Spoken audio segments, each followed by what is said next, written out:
Friends, welcome back to Life of P, and today we're taking on a new boss fight, the Puppeteer. We're doing this with a determination build, so we'll be dealing plenty of damage, and of course we're doing it without a spirit, without throwing items or anything like that. Just a nice fair fight against the Puppet Master, and that's exactly what we're doing today. Of course, I'll show you my complete equipment, how I personally did it, and how I managed to succeed. So let's take a look right away. For equipment, I have the Bone Cutter Saw Blade +5 here. You could even upgrade it a bit more, and I'm using the handle of an exploding pickaxe. This is important because determination is ranked A on that handle. We also have the Patience Amulet here, which quickly boosts stamina, increases damage against puppets, and raises the weight limit so we can carry heavy gear. In addition, we have the heavyweight frame here, which naturally provides a solid amount of damage reduction. And here is the Belfort Superior. We've got that with us as well. That one really packs a punch too. Here is the certified feeding unit. It's good because it's simpler though, it's light in weight, but still provides good protection.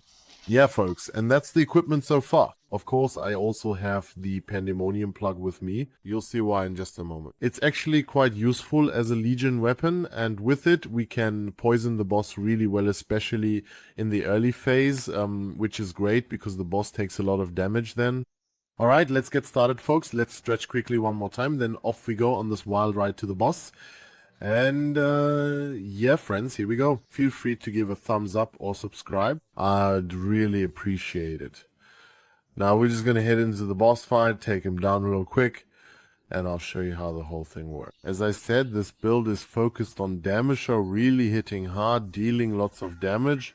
And here we go. We go into the Puppet King first, drop our Pandemonium, put the poison on the ground, then dodge once here. When he does the spin, he always does 2 hits, and you can see the poison is already doing damage while he's standing in it. Especially at the beginning, that's great because he basically just stays in one spot.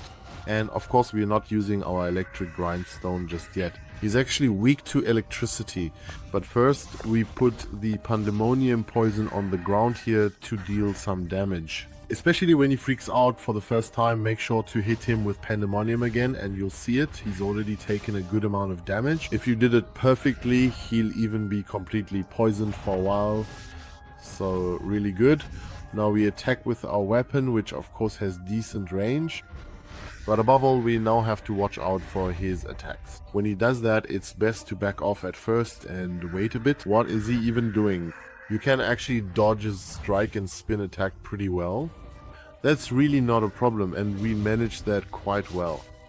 We always remember when he does that spin attack, he usually does it a second time as well. And yes, if he falls down, that's obviously great. If you manage to dodge to the side here, you can pretty easily get behind him. With this attack, always try to get very close to the boss because then he won't hit you. Let's go over and use our Pandemonium again here. Especially when he's just standing somewhere, that's pretty useful. Yeah guys, now we really could have stunned him well.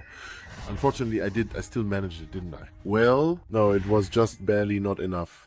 That's a bit annoying, especially with the huge weapon, since it takes a long time. But overall, it's not so bad because we deal good damage with it. The important thing is to dodge these attacks. He always basically strikes twice then we wait for that long swing again. We can actually still block it.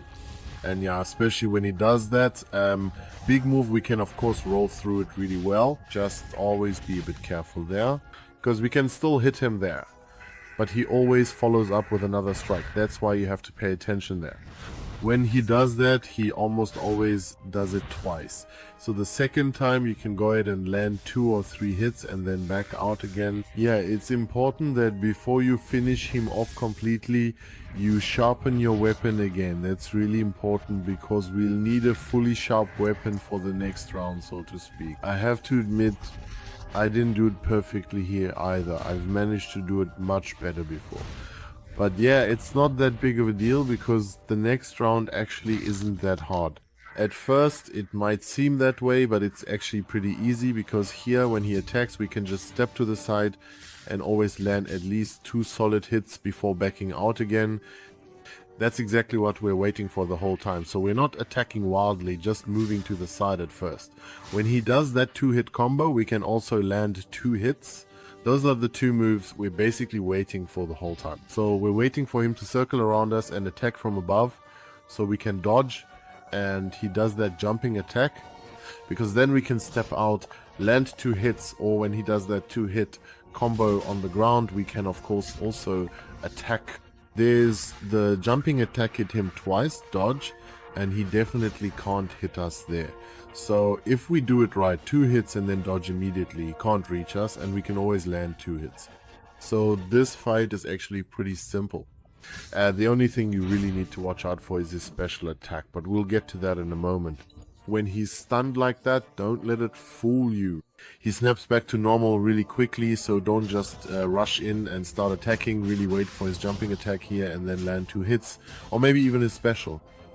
When you see him using his special, the flaming attack, so to speak, you absolutely need to go in and land some hits on him. You have to manage to get in 2 hits while he has the flame active in order to interrupt it. This is really important, because otherwise he'll drain all your health. Move to the side here, again land 2 hits during his jump attack, and then try to watch for when he charges up his fire, so we can make sure not to let that happen. Otherwise, just always keep your distance, always dodge. You can see he's already lost over half his health. We're waiting for his jump attack. Getting 2 hits, it's actually easy. Now we can see he's charging up his sword. That means we have to quickly try to land 2 hits. And as you can see, he immediately cancels it. It's very important that you recognize this. This is actually the most important part of the fight, because the rest is just keeping your distance and waiting until he does his jump attack or when he attacks and does the double strike. Then of course we can go in as well. We can easily dodge the jump attack, that's not a problem. You just have to wait a second or 2 longer than usual. Here again, jump attack, 2 hits in, very easy to dodge. Once again, he didn't hit us. And yeah, guys, as you can see, we still have 2 potions left. We actually haven't used a single potion so far. He hasn't really hit us at all, and that's why he's actually pretty easy. He really is easier than he looks. Jump attack comes again, 2 hits in, and we check again. Is he doing his fire attack or not? No, he isn't. Okay, so dodge again, keep your distance, wait for the jump attack, and then check again if he does his fire special. If he does, make sure to go in and hit him twice so the fire gets interrupted. He does the jump attack again, 2 hits in. Super easy. Now he's charging up his scythe again. It's really important that you land those 2 hits. Yeah, and now he's basically done for, guys. We didn't lose any health, didn't use a single potion in the second round. So really, the second round is super easy if you do it with a determination build. It's absolutely no problem. The first round is actually harder, even though at first I thought, hey, the second round is supposed to be the tough one. But no, the first round is actually more difficult, although it's not really that hard once you get the hang of it.